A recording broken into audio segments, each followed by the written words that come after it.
सादर नमस्कार, सादर जय जिनेंद्र। क्षमा न्यूज चैनल कहीं भी कभी भी सही और सकारात्मक समाचारों के लिए देखना और सुनना न भूलें। साथ में आपसे विनम्र निवेदन है कि यदि आपने इस चैनल को सब्सक्राइब नहीं किया है तो कृपया अवश्य कीजिए और शेयर और लाइक करना ना भूलें। 42 वर्ष पूर्व की ईसरी बाजार की घटना, जब एक मुस्लिम बाबा जी ने आचार्य श्री शिष्य परम पूज्य निर्यापक जैन मुनि श्री योग सागर जी से मांगा पीछी का एक पंख। क्या हुआ फिर, घटना जानकर होंगे हैरान। लीजिए सुनिए। को ये सौभाग्य गुरु ने ऐसी आज्ञा हमारे लिए भी दी है, उसका अंत तक हम यही भावना भाते हैं कि हम भी गुरु की आज्ञा के अनुसार चल सके। ऐसी बात है, एक घटना याद आ गई, महाराज याद दिलाए। अभी सुबह में बोल रहा था कि आज से 42 साल पूर्व की बात कर रहा हूँ, संस्मृत के रूप में। आज रक्षाबंधन का दिन, उस आज ही दिन एक घटना सामान्य रूप से हुई थी। क्या? आचार्य महाराज 1983 में ईसरी बाजार वहाँ पर चतुर्मास कर रहे थे हम लोग, और प्रतिदिन हम लोग भक्ति के बाद जंगल के लिए चले जाते थे। स्टेशन के उस पार जंगल जाते थे हम। जंगल हो के 2-3 महाराज थे हम लोग, क्षमा सागर और 2-3 महाराज थे। जंगल हो के हम खड़ा था और महाराज आने वाले, इसलिए मैं राह देख रहा था। इतने में एक बुड्ढा आया, दाढ़ी बढ़ाया था, और कहा, बाबा जी पीछे में से ये आपके पास पंख बहुत है और एक तोड़ के दे दो।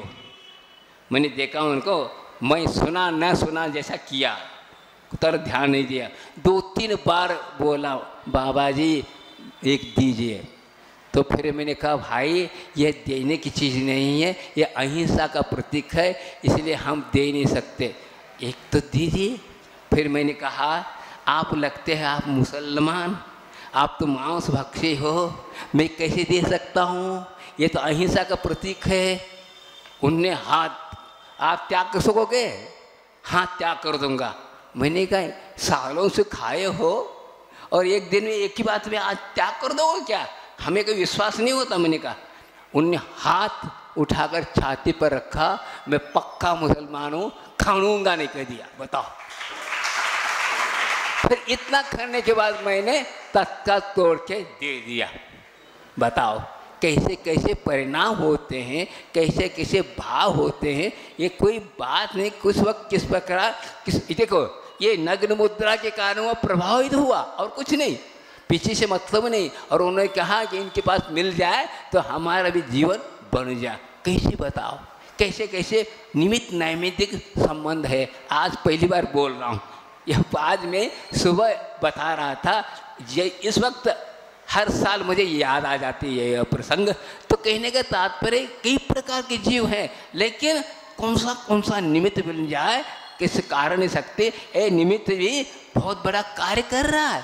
ये समझ लो, कुछ नहीं कर रहा है, बहुत कुछ निमित्त कर रहा है। बात निमित्त नैमित्त संबंध से ही संसार का निर्माण हुआ, कोई कर्तापना नहीं है इसमें। निमित्त नैमित्त है, कर्म भी क्या निमित्त ही है, लेकिन कर्म ने ऐसे घेर रखा है, निमित्त होती हुई वो जड़ होती हुई चेतन बना है, और चेतन जड़ हो चुका। इसलिए इस प्रकार परिस्थिति हुई है। लेकिन इस विषय को, रहस्य को जो समझता है वह कभी भी, और वह रस कौन समझ सकता है? तो वीतरागों को मानता है, गुरु की आज्ञा को मानता है और समर्पित होता है, वही इस विषय को समझ सकता है। समय आपका बहुत हो गया, 10:15 बज गए। तो कहने का तात्पर्य है, इसी प्रकार आप लोग महापर्वों को मना दीजिए। अब नया पर्व प्रारंभ हो चुका, भाद्रपद।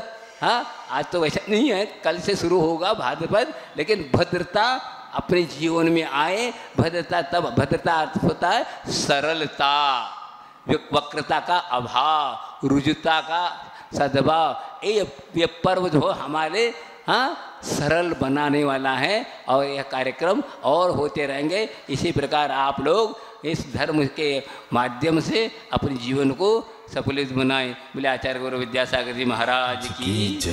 बोधि समाधि परिणाम शुद्धि, स्वात्मोपलब्धि सुख सिद्धि, चिंतामणि चिंतित वसुधानि त्वामुंद मानस ममास देवी।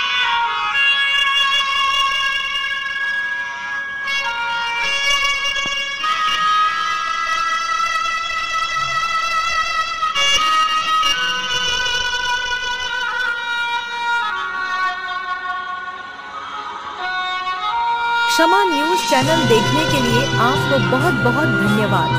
सादर प्रणाम। सादर जय जिनेंद्र।